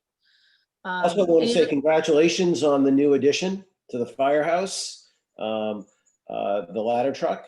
Yes. I hope that you never have to use it. Well, yeah. No, it's a great addition. The truck is excellent. We've been training with it. It went to Naugatuck, Connecticut today to get the radios installed, and it's going back to Rocky Hill to do some final touches to it, and we should have it in town fully in 2 to 3 weeks. Nice. So yeah, thank you to all of you for your support and working with us through that process. Okay, great. So we're ready to take a vote? Okay, all in favor to approve the purchase as amended by Bruce Wilson, say aye. Aye. Aye. Aye. Okay, great. All right, thanks. Thank Look you. forward to seeing the new one. Okay. Thanks, Greg. Next item is, okay, I'm just going to read this. This is Sam, right? What this is? I'll go ahead and read it. Discuss and take action to approve the following resolution. Resolve that the town of Madison may enter into with and deliver to the state of Connecticut Department of Emergency Services and Public Protection, Division of Emergency Management and Homeland Security, any and all documents which it deems to be necessary or appropriate, and further resolve that Peggy R. Lyons, as first selectman of the town of Madison, is authorized and directed to execute and deliver any and all documents on behalf of the town of Madison, and to do and perform all acts and things which he or she deems necessary, to be necessary or appropriate to carry out the terms of such documents, including but not limited to executing and delivering all agreements and documents contemplated by such documents. So moved. Second. Okay, great. Sam, do you just want to quickly summarize what this is about? Okay, so this is a standard resolution that you guys have approved in the past for us to be involved with the emergency management preparedness grants and the Homeland Security preparedness grants from the state of Connecticut. The EMPG, we get about $9,100 a year from the state for, you know, emergency management, to go towards the emergency management department. And then the HSPG is money that gets sent to the region. Each region gets a certain amount of money each year. And a lot of that goes into either SWAT teams or bomb squad, hazmat teams, so on and so forth. And then we have to have a memorandum of agreement with, Rivercog as our fiduciary for all these grants stuff. So we have to have an MOU with them, and each year that has to be renewed, and the EMPG has to be renewed each year. So basically, it's just a resolution enabling Peggy to sign those agreements. Okay. Any questions? Get you dizzy? Yeah, a little bit. Federal funding is always complicated. Yes. Sounds like this is something that's sort of standard protocol that we just have to do, right? Yeah, pretty much. Yeah, and we're always keeping our eye out for grants and opportunities. So Yeah. And this allows us to just jump on things when we need to. Okay, if no more questions, all in favor of the resolution as read, please say aye. Aye. Aye. Aye. Okay, great. All right, thank you, Sam. Okay. Let's try to get some grants, money will help. Okay, next item on the agenda is discuss the local civil preparedness emergency declaration. So today, throughout this entire state of emergency since March, when the governor initially declared at the state level, the town has been mirroring that through a local civil preparedness emergency declaration. And that has been something that has kind of rolled forward on a 21-day basis that is required by our town charter. And I know we've had a lot of debate recently about whether or not it would be necessary to continue that. The current declaration expires today. And I think that, and we know the governor has chosen to extend the statewide emergency declaration until February 9th. So I think that, I know my view is that I think our board's been functioning really well. We've shown that we can come together very quickly to react to situations. I think we're out of an area where really most of the local emergency measures that have been taken and the executive orders that have I've had to sign have been focused on our beaches because summer became quite chaotic here because of the pandemic and the issue with Hammonasset. So we've kind of moved out of that season. And I think we all feel that we can work our way through now that we have 6 months of experience about how to adapt and change town government to the differing situations with COVID-19. So I think the thought was to not continue under the local preparedness emergency declaration right now and see how things go.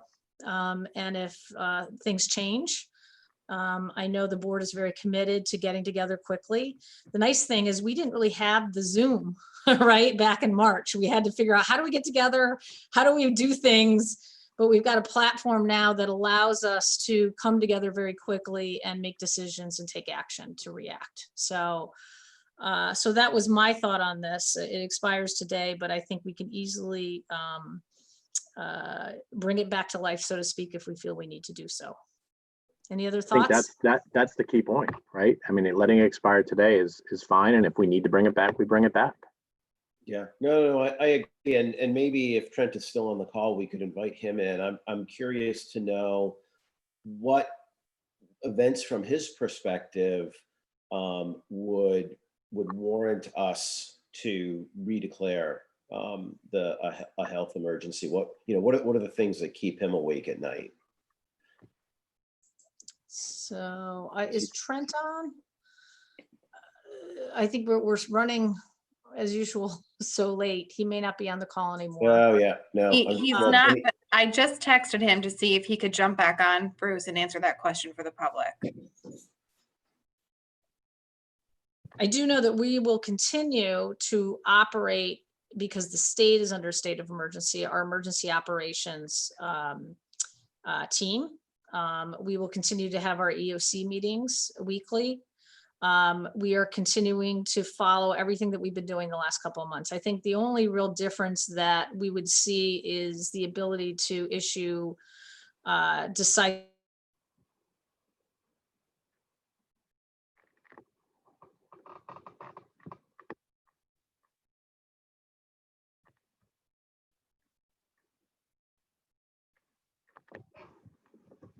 this wouldn't necessarily prohibit him from doing something from a public health standpoint legally.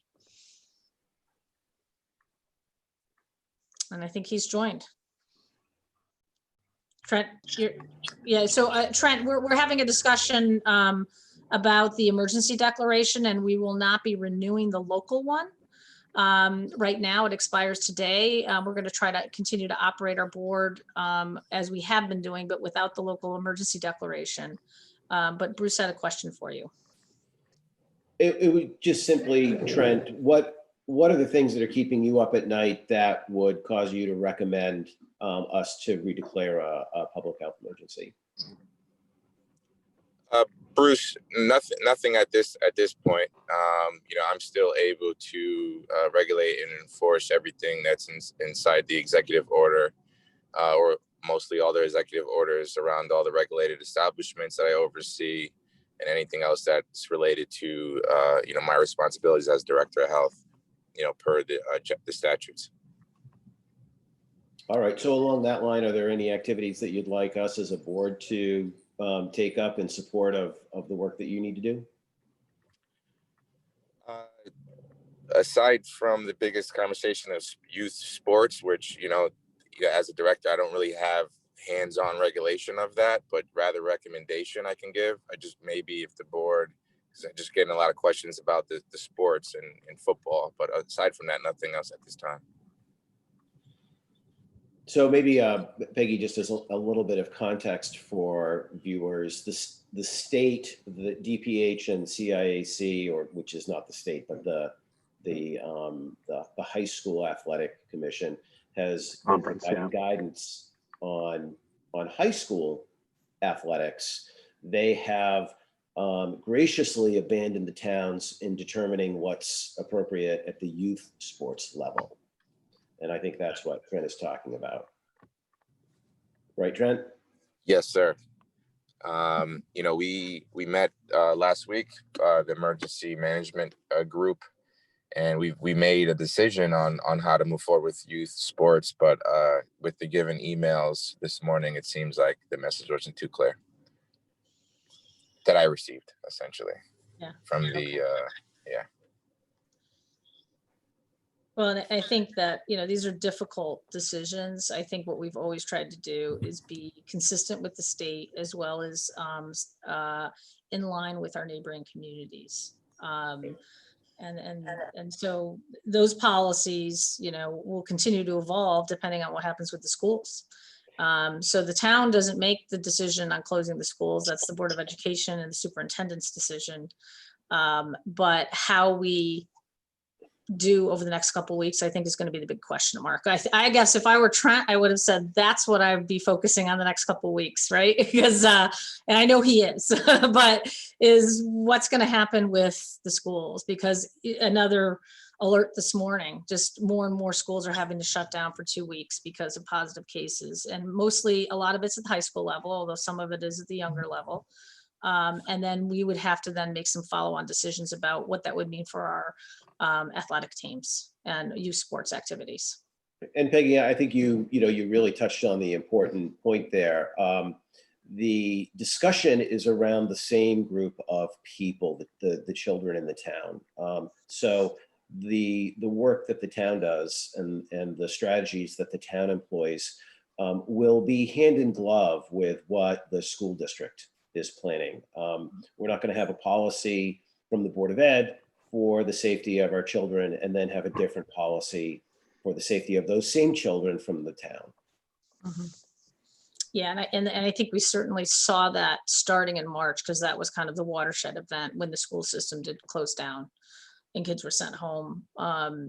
So I think, you know, to be continued, and I think that, you know, as things evolve here in the next week or two, we might be having some emergency meetings or special meetings to talk about, you know, what steps we need to take. I'm hopeful that we can sustain the path that we're on right now and maybe avoid some of this. So we'll just have to see how it goes. Peggy, and maybe this is more a question for Sam and Trent, but is there a threshold that would then trigger us to reconsider the local executive order? You know, X number of cases in town, you know, positive trend, like what would sort of indicate us moving back down that path? Well, Scott, I'll jump in here.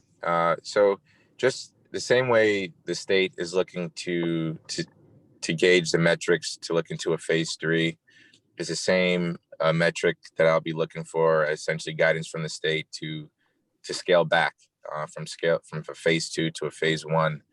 But essentially, you know, we're going to be just as early as March, we're going to be going hand in glove with DPH and whatever recommendations come from them. And at this time, there isn't a specific metric that towns are following to scale back. But, you know, I'm assuming that's going to be based on a town decision and the scope of cases. And in every case is a case by case. So, you know, if it's more so college age, 20 to 29 in congregate settings, and it's not that much of a community spread, but you know, there's so many different areas to gauge a scale back, and I think that information is still forthcoming. Helpful, Trent. Thanks. And I think also the you know, Trent is working with the superintendent and the team that will evaluate the data on a weekly basis for the schools, and then those superintendents across the shoreline are also in constant communication about that. So so I think it's going to be an active dialogue for sure. Yeah, and Peggy, just apologize if I misspoke before. The reason why I didn't bring up the school system is because that is a different board, and you know, I don't think that it would have been appropriate to say that, you know, bring up the schools and board of selectmen. Yeah. You know, right. I guess I'm viewing it as a parent as well as on the board. It's like, because it's all tied together, right? But no, I know I appreciate your comments. So I think if everybody's good, are we good moving on then to number 14 on the agenda, and then to be continued depending on how things go here in town? So, yes. Okay. Okay, great. All right. So thank you very much, Trent. Moving on to number 14. Lauren, these are all resignations, correct? Yes. Yes, that's what I thought. Okay. Unfortunately, and with regret, can I have a motion to approve the following resignations? Kirk Barnaby from the Board of Education, David Erf from the Rockland Preserve Committee, and Mary Berlin from the Salt Meadow Park Governance Committee. So moved, with much thanks. Second. Okay, great. Obviously, we appreciate volunteers in our community, and thank you so much for your service. Specifically Kirk Barnaby, because I know the Board of Education is a huge time commitment, and he has been highly dedicated during a time of a lot of change and stress and throughout COVID. So with regret that these folks will be can no longer serve within the community, but thank you, and hopefully some of them we can re-engage again in other activities. So all in favor? Kirk was actually chairing the superintendent search as well. So yes. Not only the vice chair, but the superintendent search. So he had a lot on his plate. So he will be missed. He will be missed, and he's actually going to be leaving Madison from what I understand. So it's unfortunate he can't continue. All in favor of accepting with regret these resignations? Aye. Okay, thank you. Aye. All right, thank you for your service. All right, number 15. Tax abatements. Once again, I'm never prepared for this. Are there any tax abatements or refunds? I don't see in the packet. Does anybody see anything? There are some in your packet. I'm pulling it up now. I must not have printed that out. I got everything else. I'll move that we accept $6,586.32 in refunds. Second. Okay, all in favor of approving? Aye. Say aye. Aye. Okay, great. Yep, I just found it now. All right, thank you. So we're citizens' comments. There's Anybody? no one with their hand raised. Okay. I'm just going for the minutes. I'm just going to make a note of the Q&A that was submitted by Ally Rourke during your conversation about the election, but you did answer those questions live. Just for the sake of the minutes, though, her typed questions will be in this portion of citizen comments. Okay, great. All right, thank you. All right, now we have a lot to talk about. We're going to, for the public's benefit, we're going to have to move into executive session to talk about some more sensitive issues. So I would like to have a motion to move into executive session and invite Deb Millardo, Stacy Noblitz, and who else do we need to invite into this one, Lauren? Anybody? And yourself and Lauren. Okay. Yep, and that would be it. And just for the public, so you know, this meeting is going to continue. You won't hear anything or see anything. We're going to for the executive session, but hang tight and we will be back. All right, Lauren, thank you. am I going to be? We're supposed to go over to the Google meeting now? And Ed, we have to include Ed as well, right? Oh, in the. So we need to vote. Oh, and invite Ed Dowling in. Thank If you. there's, yes. I had you, Ed. All right, all in favor? Aye. Okay, let's move into executive session. So we're switching off our cameras and go to the other site, right? Yes, you should keep logged into this. Keep logged into this meeting. Turn off your cameras and mute your volume, and then log in separately to the Google meeting. Okay. We're not doing the waiting room thing? No, it doesn't work.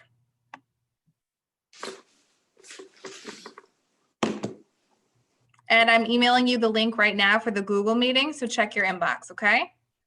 Okay. Lauren, can you email it? Can you email it to me too? It's in your calendar. I'll send it again. Oh, it is? If it's in my calendar, I'm good. Yep. I have the Zoom. Okay, got it. See it? So, okay. Hey, Lauren, I just tried to hit it and it says invalid call-in name. I don't know what that means. I have no idea what that means. Let me try to open it. Maybe it's because I haven't started it yet. Okay. Oh, wait, I don't have it. I just opened it, Scott, and I've got Alan here. So if you try again with the link I sent in the calendar.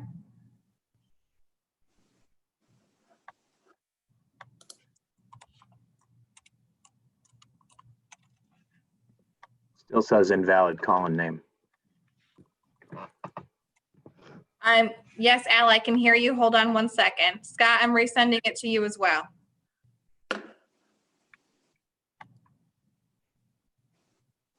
I think I'm in. Okay, although I can't tell which one's which.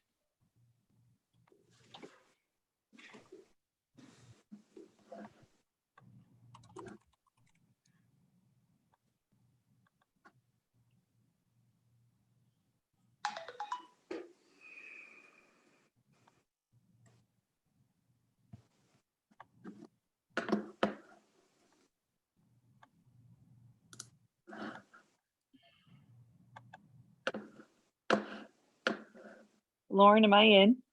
Hold on, I don't see you. I'm trying to do 3 things at once. Just give me 1 second. Sure.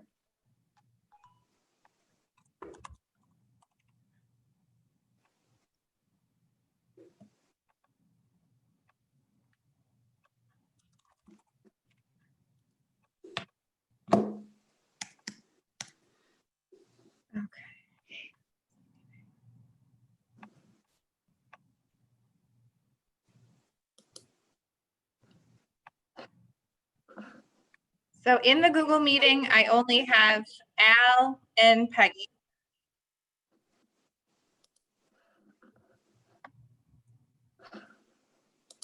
Did you say you were resending it to me, Lauren? I didn't see it come through in my email. Yep, I just resent it. Okay, look. And I sent you a text too. I even starred that email when you sent it to me, and now I don't. I don't see it. Okay, I'm sending it to you too then. Lauren, could you try sending it to me again? I don't see anything from you as yet.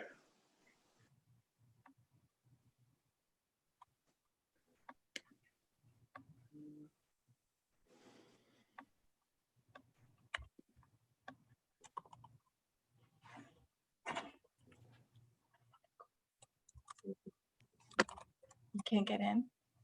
I don't know why it's working for half of you and not the other half of you. If you hit join it, it brings you up to where it says you have to put in your Google email address. So you want us to call in? Yeah. Okay. Do you want to grab her? Because she just went back to her desk.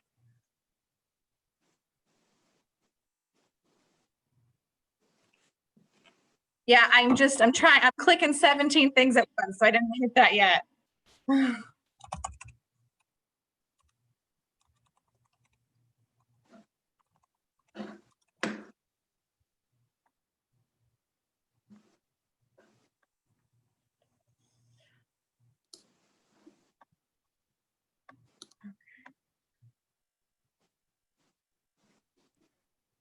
Lauren, I've asked to join and I'm getting the circle. Yeah.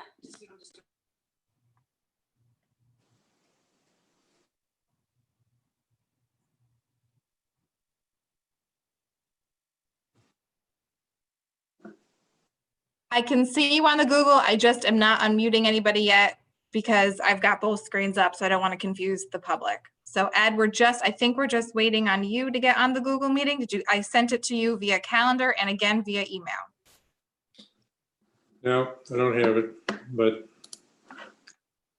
I am chatting to just you now with the link. So copy that and put it in a new web page. You should have gotten a message from me on Zoom just now with the link in it. okay, so I should, hang on, let me try this. Okay, I'm afraid I'm going to leave this to,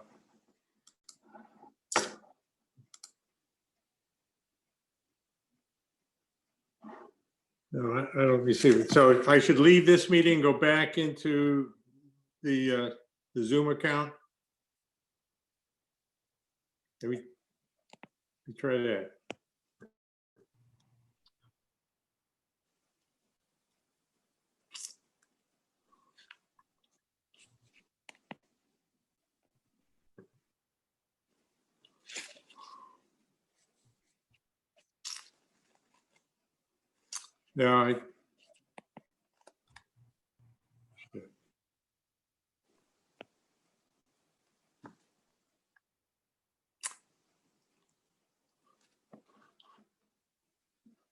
No, is there any?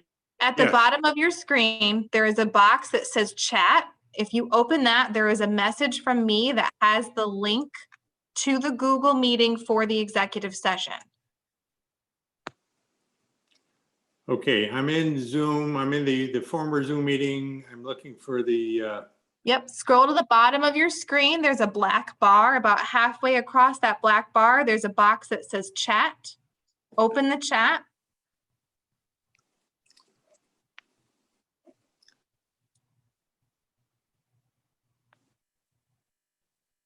okay. Now, do you see the message from me that says meet.google.com? Yeah. Highlight that and put it in a new web page, and that'll open the meeting for you for the executive session.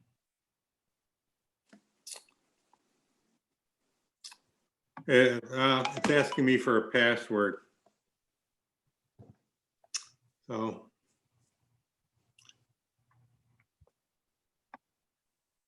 Okay, let me see. I'll get you the call-in number. Okay. And that way you can join by phone. Just give me 1 second. I'm going to paste that just to you, okay?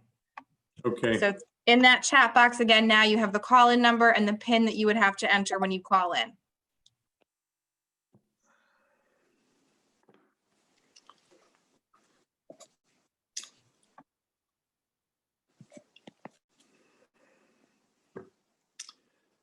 Okay, so if I just hit that, I should be able to get in. Yes, call that number, enter the PIN, and you should be able to join.